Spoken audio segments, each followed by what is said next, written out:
मी आता तुला दाखवते पारी कशी बनवायची.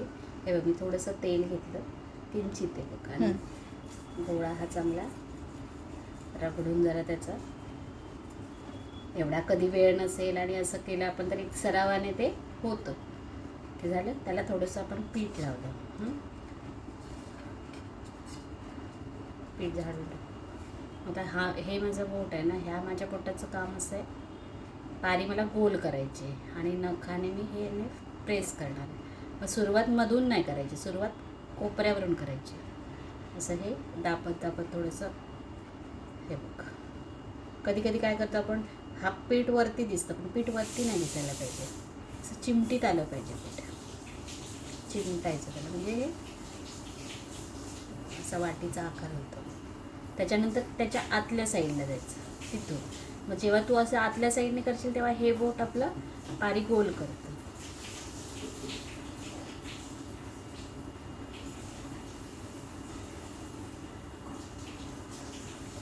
असं आत आत आत असं करत जायचं. आणि जेव्हा तुम्ही मिडलला येता ना, मिडलला थोडंसं जाड आहे, हे जाड असेल तर हे सुद्धा प्रेस करायचं इकडून, ते मध्ये सुद्धा असं प्रेस करायचं, दिसतंय ना.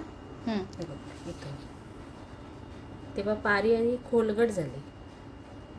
आणि हा मधला जो भाग आहे ना इथला, हा सुद्धा थोडा जाड आहे, म्हणजे खूप फुटत नाही. आणि जेव्हा तुम्ही इथे जाड ठेवता तेव्हा काय होतं, इकडून खाली ते पातळ झालेलं असतं, त्याच्यामध्ये फुटतं. आता ही पारी नीट करूया, म्हणजे जेवढी सरावाने ती आपल्याला सुंदर कशी दिसेल असं विचार करायचा. अशी ती वाटी बनली पाहिजे. नंतर हे बोटमध्ये हे मिळून मागची अशा ह्याच्यामध्ये ती पकडायची, इथे प्रेस, ही दाबायची इथे, हे ना अशी बाहेरच्या साईडने ओढायची, त्याला दाबली जायला पाहिजे, तेव्हा त्या पाकळ्या बनतात. आपलं हातही पीठ चिकट असतं ना, मग आपले हात जरा चिकट झालेले असतात, थोडंसं सुकं पीठ लावू शकतो असं.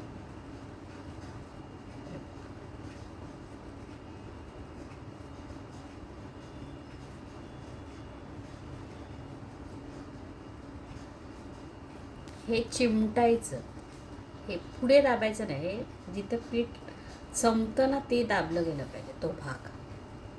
हा बघ, आता हा आहे ना, असं दाबला गेला पाहिजे.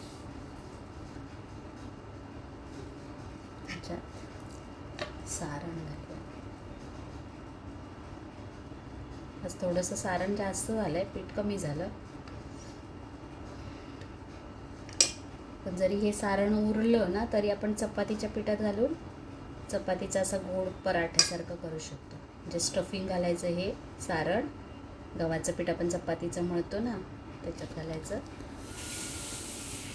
थोडं लाटून घ्यायचं आणि तुपावर भाजायचं, खूप छान लागतं.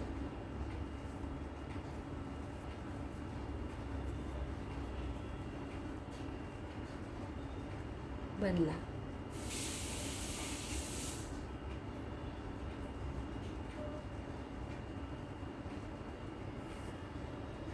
एक्सपर्ट नाही आहे मी, पण बऱ्यापैकी येतात. केसर लावायचं राहिलं, ते काय पाहिजेच असं नाही, पण आपलं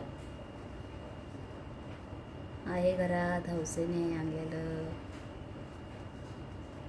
मी तुझ्या मामीने दिलेलं, ते लावूया.